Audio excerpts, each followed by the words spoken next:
Hello, friends. It's the Cinemondo podcast.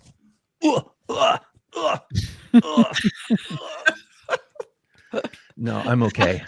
Everybody knows. What are we doing? What are we being? Charades. I guess Well- our title gives us away, though. Everybody knows what this is about. You know, Oh, yeah. it's Alien Earth, a new series that's coming out August 12th on FX and Hulu. The showrunner is Noah Hawley, and that gets me very excited because he's the showrunner of all the Fargo series. And if you watch that show, it's every year it's a different story, but they're all compelling, some more than others, but they're really fun to watch. They're really smart.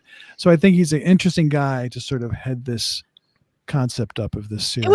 It would be cool if they do the same thing with this. It'd be cool to see different perspectives or stories based in the world of Alien. Like, say Noah Hawley brings his Fargo template to this. He does this, and then next season will be a whole different idea of Alien, because it's all existing and all these different people interacting with the alien. I love that idea. I think that they kind of do that with the Predator movies a bit, you know, where they've put Alien together with Predator, and you know, I don't know, you kind of like, how far do you go with that kind of a thing? But I find the Alien Predator ones are just so kind of like they're sort of samey, easy and just off to the side. Yes, the new Alien looks promising. I don't know. The new Predator. That looks interesting. Dan Trachtenberg did Prey, and he did the animated one, Killer of Killers, which is great. I highly recommend it, and the new one. But this one, Noah Hawley, Alien Earth, it takes place 2 years before the first film. So 2 years before the Nostromo and Ripley and Captain Dallas and everything that happens on there. So how do you explain, how does that fit into the canon of the first film or even the first two films, Alien and Alien? And how does it fit in with Romulus? I'm just saying. Romulus, which happens after Alien, before Aliens. But I love the idea that it could be little ragtag groups finding these things. It's kind of a cool idea. But, you know, I've always felt like I liked the idea that the very first Alien film was the first part of the story, because when they go to that moon, you know, that dead windy moon that they land on, I think that's one of the scariest planets ever depicted in a film. It's just a scary planet when they go out and the wind is blowing and there's these weird rock shapes, and they go up and they find this derelict ancient alien spacecraft. And H.R. Giger's designs for that film at the time, I mean, now we're used to it, but at the time was so alien. It was so unseen and so from a different mind. You know, his designs were so unusual that when they come across that alien spaceship, you really got the feel, especially when they go inside and they see the dead mummified fossil of this ancient astronaut. That to me was like, that was the most brilliant depiction of scary ancient alien. The idea was so creepy to me, and it still is. And to have something that takes place before that, it almost kind of reduces it even more than Prometheus did by having that face of the mummified alien be a helmet that comes off, and it's just a guy. It's like a big alien man. And I kind of feel like after the first two Alien films, I like a lot of the stuff, but I feel like the story ends at the end of Aliens. Well, the thing is, it had to begin somewhere, because those things always existed. So I think there is stuff to be said about before. And I think that's what, to your point, I like the idea of Aliens being the ending of it, but what's happening before that? You know, like that might be intriguing, but you do have to explain it. You do have to, within the series, you have to acknowledge that we've seen those movies. So you have to figure out, devise a way that makes sense. And in Aliens, when the council, Van Leeuwen and all those people are angry with Ripley for blowing up their mining, their mining transport, and they're acting like she's crazy for coming up with this weird story about aliens. She's like, you mean to tell me that there was a alien, never discovered before alien life form that bleeds acid? That's ridiculous, But if there was a history on Earth of aliens before that, then they would know. It's almost like Obi-Wan Kenobi saying, I don't recall ever owning a droid. It's like, But I think it's different because that was higher level knowledge that no one knew about. Like they were sent there to get this alien, and they didn't know that. I mean, so that someone knew they were being sent to get this weapon. I mean, that was. But if there was a big attack, I mean, I guess if this story is called Alien Earth, you imagine that these aliens are attacked. Maybe we should watch the trailer. Oh yeah, the trailer might help. I'm saying a lot about not knowing shit. If they're coming to the Earth, then Earth people would know about them, right? No, just like all the aliens that already came here, none of us really know about it. Area 51 people. Area 51. Like rubber masks over the elongated heads. All these, we don't know. That's high level intelligence. We don't know. True enough. Shall we watch the trailer and see how stupid we are? Stupid we are. You're babbling about stuff we don't know. And I'll be like, oh, I guess I did explain it. Never mind. Yeah, I'm sure they will. I mean, it's not like these people are sitting in a room saying, let's make a new movie, and nobody ever saw those old ones. Yeah. Are we ready? Ready. Let's do it. And if I'm not human, what am I? Did you even think about it?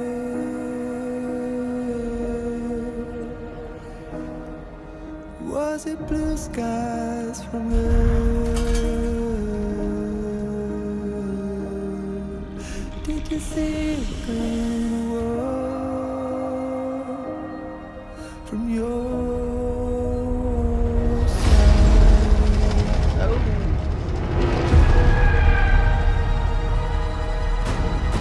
This ship collected specimens, 5 new life forms from distant planets. Brought them to Earth.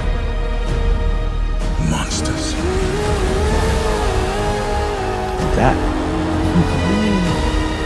We don't lock them down, it will be too late.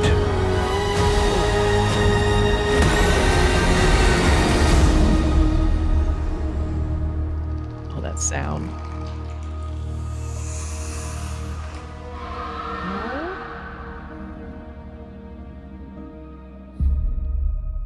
That was a nice trailer. Very elegant, elevated, a very elevated trailer. So now we know the first one, because the first one was more like it had the sound of the first film, like even the Jerry Goldsmith score, which I love. And this was more kind of a subtler, different angle of it, which was interesting. I like when they juxtapose a really soft, beautiful song with like in crazy violence, no sound. I think that's always really well done.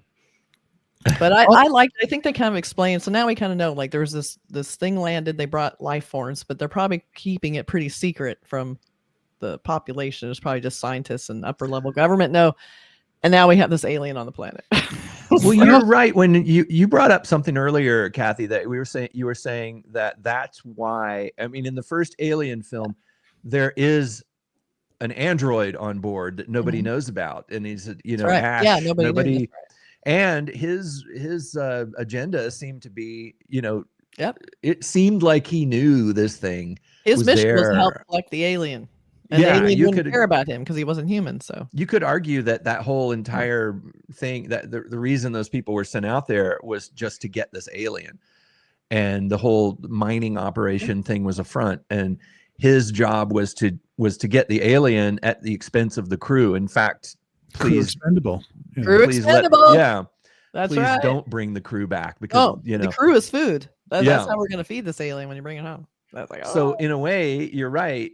The prequel could be, this is how Weyland-Yutani found out about the alien, and maybe got that location and all that. So, and as a lot of things happen when we make new discoveries, we go, how could we use this as a weapon? Yeah. It's like, the other interesting thing is, the main character there, Sydney Chandler, is also Timothy Olyphant is probably the bad.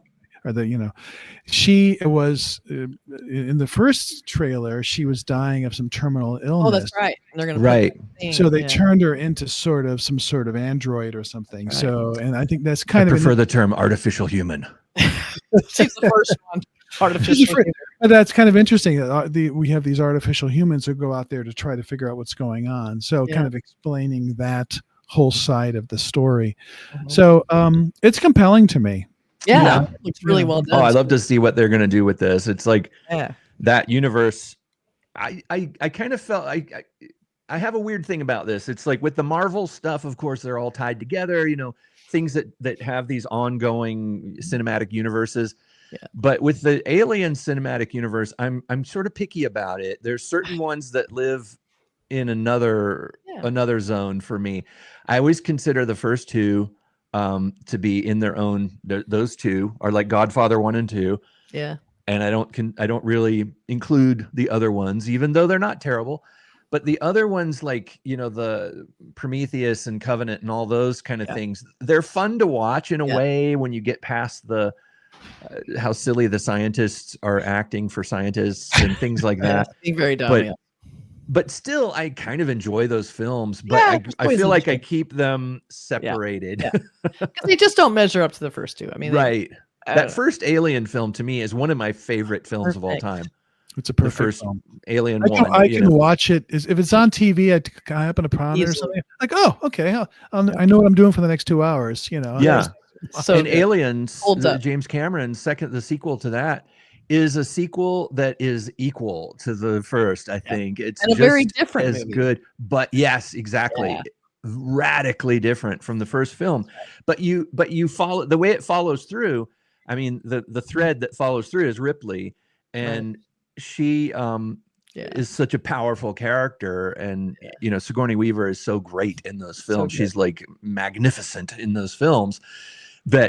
That's what carries you through both of those films, and her thread follows through. So even though the second one is radically different and more of an action adventure military kind of thing, they both work so well together. That's right.